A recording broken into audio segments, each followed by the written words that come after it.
tem. Poxa, que legal. Olha, uma pergunta que ninguém nunca fez. É. Você sabia, cara, Douglas, você sabia que eu vim com isso na minha cabeça, mano? Eu falei, esse cara fala com milhões de pessoas, cara. Eu vou ter que fazer uma pergunta pra esse cara que ele vai dar uma cavada e vai achar. Então eu vou te fazer uma pergunta... Que Deus me ajude agora. Diferente. Senhor, eu preciso de ti agora. Me ajuda. Vem cá, rapidinho. Dá um pulo aqui. Existe uma pergunta que ela é recorrente, só que ela traz uma dúvida que não tá naquela pergunta, e você fala, a pergunta melhor seria essa. Tipo assim, eu vou te dar um exemplo. Tá. Uma pergunta que sempre aparece pra mim, João, como é que eu faço pra ter disciplina? Como é que faz pra ter esse troço aí? Eu também quero saber depois a gente conversa. Como é que vai? João, eu quero ter disciplina. Como faz? Como é que faz? Como que faz? Eu falo, a pergunta que a gente tem que responder não é como que faz pra ter disciplina. Porque senão eu vou te dar aqui, eu posso dar centenas de livros, centenas de teses, centenas de teorias.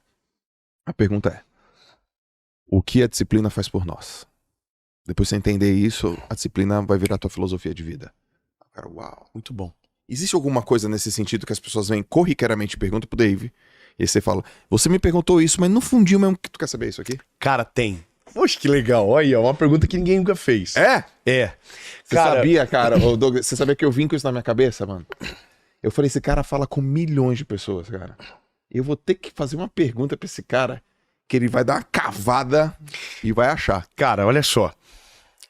Nós somos a geração dos problemas emocionais, certo? Então é a geração das síndromes, que cada dia tem um nome novo. É a geração dessas patologias que são psicossomáticas, né? Depressão, ansiedade e tal. Então todo mundo me pergunta a mesma coisa. Tá.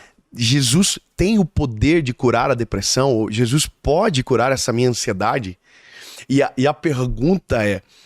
E aí muda a tônica da pergunta, porque a resposta ela é objetiva. Certo. Sim, certo. Ele pode.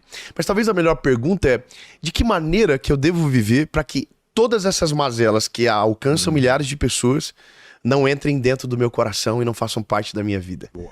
Então a pergunta não é como eu curo, é como eu não deixo que aconteça. De que maneira isso é possível?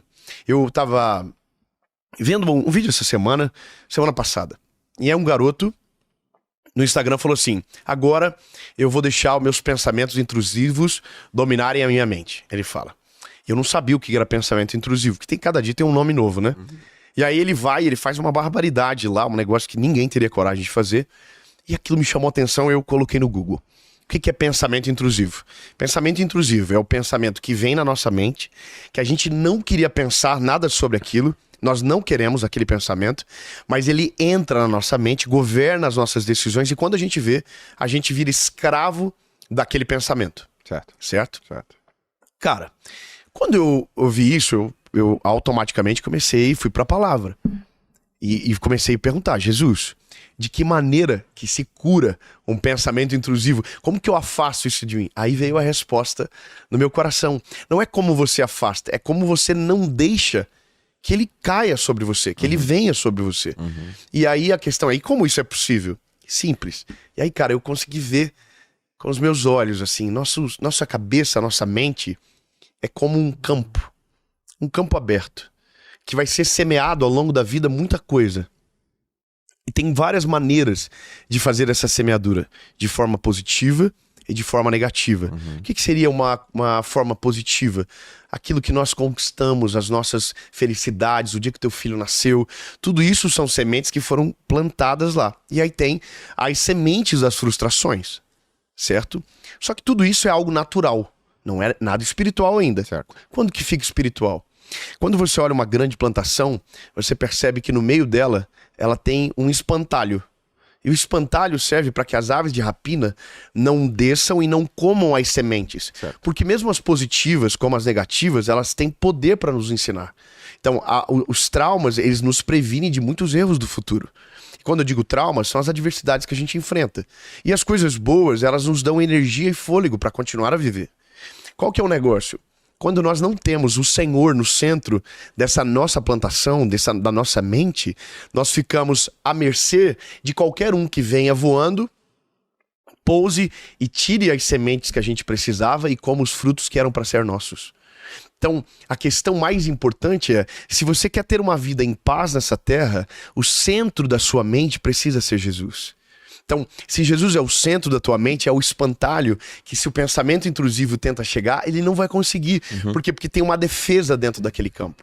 Então, por isso que eu digo que a maioria das pessoas pergunta depois que o mal já chegou. Depois que o dia mal já se apresentou na história.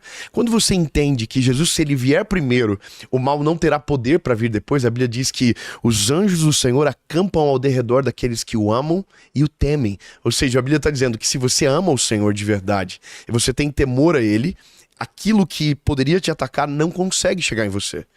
Então, a geração nossa, ela não precisa lidar com o problema no final. Ela pode lidar com o problema no começo. No dia que eu tava preparando essa mensagem, eu tava dentro do banho. E aí, cara, me veio um pensamento intrusivo. Ó, que interessante. Eu tinha acabado de preparar essa mensagem. 15 minutos depois eu tava no banho e eu comecei a pensar algo que é do meu futuro, que ainda não aconteceu, e comecei a ver de maneira negativa.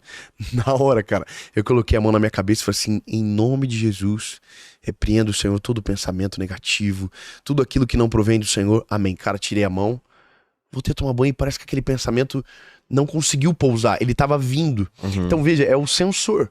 Então se nossa geração entende que o centro da nossa mentalidade, do nosso coração, da nossa vida como um todo, precisa ser o Senhor, a gente vai se livrar de problemas desnecessários no nosso futuro. Sim. Que a gente não precisava passar por eles. Simplesmente se a gente tivesse feito certo desde o começo. Entende? Deus no centro. Romanos 12:2 diz: não vos conformem com esse mundo, mas transformem a vossa mente, sabe? A partir da renovação da nossa mente. O que a Bíblia está dizendo? Que essa mente que a palavra fala é pneumo, é alma. Certo. Então ele tá falando, olha, se você confia em Jesus, permita que ele renove a sua mente.